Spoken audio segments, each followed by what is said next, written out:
चलिए आज हम पढ़ते हैं वो चैप्टर जिससे कि हम समझ सकते हैं कि हम पास होंगे या फेल, क्योंकि सबसे ज़्यादा क्वेश्चंस इसी चैप्टर से आते हैं और 10th क्लास तक आप यही बार बार पढ़ते रहेंगे। तो हम पढ़ते हैं एटॉमिक स्ट्रक्चर। एटॉमिक स्ट्रक्चर क्या होता है? Atom is the smallest particle of an element that take parts in the chemical reaction. Atom क्या है? एटम एक स्मॉलेस्ट पार्टिकल है एलिमेंट का जो में पार्ट लेता है केमिकल रिएक्शन में। जो भी केमिकल रिएक्शन होती है उसमें पार्ट कौन लेता है? एटम लेता है। Atom can not exist independently and can not divide chemically. तो ये इंडिपेंडेंट नहीं होता है और ये डिवाइड भी नहीं हो सकता है। Dalton atomic theory. John Dalton was the first scientist who explained how matter is made. मतलब जॉन डेंटल एक साइंटिस्ट हैं जिन्होंने बताया था, सबसे पहले बताया था कि मैटर किससे बना है, और उन्हीं के इस आइडिया को कहा गया है John Dalton atomic theory. Okay, now all matters are made up of atom. उनका क्या कहना था कि सारा जो मैटर है, जैसे कि अपने एयर, वाटर, फूड, क्लोथ्स, आसपास जितना भी सामान आपको दिख रहा है वो सब किस चीज़ से बना हुआ है? वो सब मैटर है, और वो मैटर किससे बना हुआ है? एटम से। एटम बहुत स्मॉल है और डिवाइड नहीं हो सकता है। Atom is very small and can not be divided. Dalton said that atoms are individual meaning they can not be broken into smaller part. मतलब वो इंडिविजुअल होते हैं और छोटे छोटे पार्ट में, स्मॉल पार्ट्स में ब्रोक नहीं हो सकते, उनका ये कहना था। आगे चलते हैं।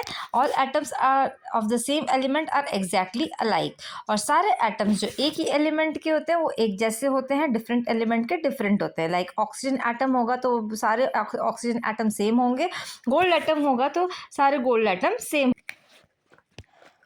They have same size, mass and properties. क्या क्या होगा? सेम साइज होगा, मास होगा, प्रॉपर्टीज होगी। Atoms of different element are different. Different element होगा तो डिफरेंट एटम होगा। Like gold atom is different from the silver atom, oxygen atom is different from the hydrogen atom. They have different size, mass and property. Hope आपको सब अभी तक clear होगा। नहीं हो तो आप वापस से रिवाइंड करो और वापस से आप देख सकते हैं। Atom combines in whole number ratio. अब एटम जब ज्वाइन होता है तो वो क्या होता है कि हाफ होल नंबर में ही कंबाइन होता है। Like they join together in the simple number two form a compound like H2O, 2 hydrogen atom and 1 oxygen atom. ऐसा नहीं होगा कि हाफ हाइड्रोजन होगा या हाफ ऑक्सीजन होगा, नो, होल नंबर में ये कंबाइन होगा। ठीक है। Now atoms cannot be created or destroyed. Atoms only rearrange during the chemical reaction. No atom completely disappear or is newly made. मतलब कि एटम बार बार रीअरेंज नहीं होता है, डिसअपियर हो सकता है और न्यूली मेड हो सकता है। नो एटम कम्प्लीटली डिसअपियर और इज न्यूली मेड। ना कि कम्प्लीटली डिसअपियर भी नहीं हो सकता है, सिर्फ रीअरेंज हो सकता है। किसमें? वो भी केमिकल रिएक्शन में। Later correction was found that atoms of the same element can be different. मतलब एक ही एलिमेंट के डिफरेंट हो सकते हैं। जब मास नंबर जब डिफरेंट होता है, हम आगे पढ़ेंगे, उनको आइसोटोप्स कहते हैं। ठीक है। नाउ डिस्कवरी ऑफ सब एटॉमिक पार्टिकल। अब एटम का तो हमें पता पड़ गया भैया कि डेल्टन एटॉमिक थ्योरी से हमें पता पड़ गया कि एटम होता है। अब हमें ये पता पड़ना चाहिए कि एटम के अंदर उसके सब एटॉमिक पार्टिकल्स कौन कौन से होते हैं। तो सबसे पहले कौन सा पार्टिकल आता है? Electron, by J Thomson. Negatively charge particle of an atom. ये नेगेटिवली चार्ज पार्टिकल होता है, इसका सिंबल होता है ये ई नेगेटिव, और इसका मास क्या होता है? इसका मास होता है 9.1 into 10⁻³ kg। Now proton by Goldstein ने बताया था कि पॉजिटिवली चार्ज पार्टिकल होता है एटम में, वो पी पॉजिटिव होता है और उसका मास कितना होता है? 1.6 इंटू 10⁻⁻27 kg। ठीक है। एक ने बताया इलेक्ट्रॉन होता है, एक ने बताया प्रोटॉन होता है। Now need for positive charge. Since electron carry negative charge, scientists believe that atom must also have positive charge and make the atom electrically neutral. अब साइंटिस्ट को बिल्कुल चैन नहीं पड़ता है, तो उन्होंने क्या कहा कि अगर इलेक्ट्रॉन में नेगेटिव चार्ज है तो इलेक्ट्रॉन में पॉजिटिव चार्ज भी होगा, तो जिससे कि एटम इलेक्ट्रिकली न्यूट्रल हो जाएगा। तो इसी के कारण प्रोटॉन की डिस्कवरी हुई। Now Rutherford model. अब अर्नेस्ट रदरफोर्ड एक साइंटिस्ट थे न्यूजीलैंड के, जिनको फादर ऑफ न्यूक्लियर फिजिक्स कहा जाता है। उन्होंने एक्सप्लेन करा स्ट्रक्चर ऑफ एटम का। उन्होंने क्या कहा? He explain by his experiment that atom है small dense and positively charge nucleus, है ना। उसमें क्या है? अब यहाँ पे देखो, उन्होंने कहा कि इसका जो एटम है, एटम का एक न्यूक्लियस होता है। ठीक है। अब न्यूक्लियस के अंदर क्या होता है? अब सेकंड पॉइंट हम पढ़ते हैं कि न्यूक्लियस के अंदर उन्होंने क्या कहा।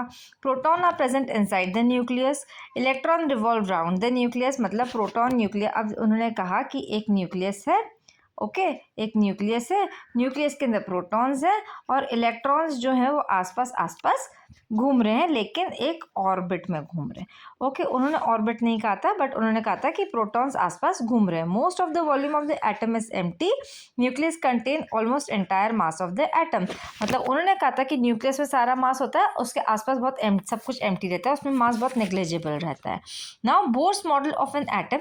अब इसी को आगे प्रोसीड करते हुए बोर्स ने एक्सप्लेन करा कि atom is made up of proton and electron, proton are positively charge and electron are negatively charge, ये हमको पता है ना। न्यूक्लियस, न्यूक्लियस सेंटर में होता है और वो पॉजिटिव होता है। द न्यूक्लियस कंटेन प्रोटॉन, और न्यूक्लियस क्या, तो सेंटर में एटम पॉजिटिवली चार्ज होता है। अब nucleus contain proton, almost whole mass of the atom is in the nucleus, मतलब कि सारा मास किस में होता है, न्यूक्लियस में होता है। इलेक्ट्रॉन जो होते हैं वो एक फिक्स्ड पार्ट में घूमते हैं। Electron do not move anywhere randomly, मतलब कि उनका एक, अगर वो ये न्यूक्लियस है उसके आसपास घूम रहे हैं तो वो एक ही पाथ में घूम रहे हैं, है ना, ऐसे रैंडमली नहीं घूम रहे हैं।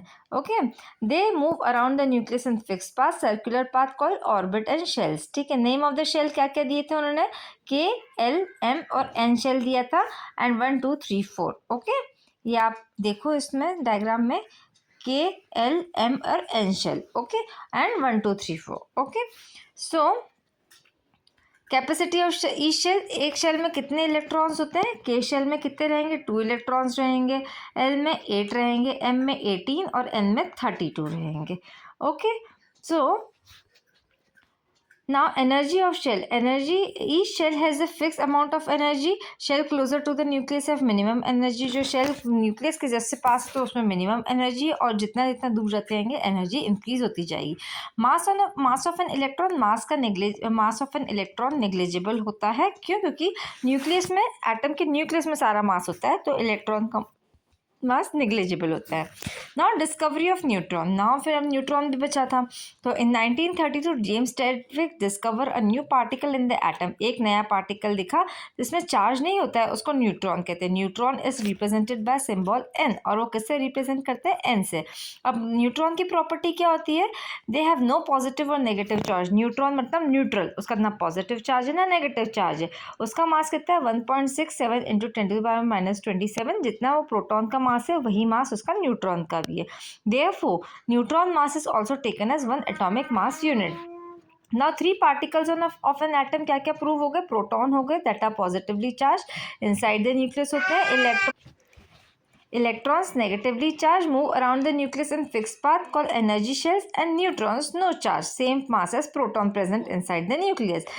Now nucleus is a small dense particle, hard core of the atom, it contain proton and neutron together, मतलब कि न्यूक्लियस जो है वो क्या करता है, प्रोटॉन और न्यूट्रॉन को साथ में रखता है ना, न्यूक्लियस, और almost the mass of the atom is in the nucleus.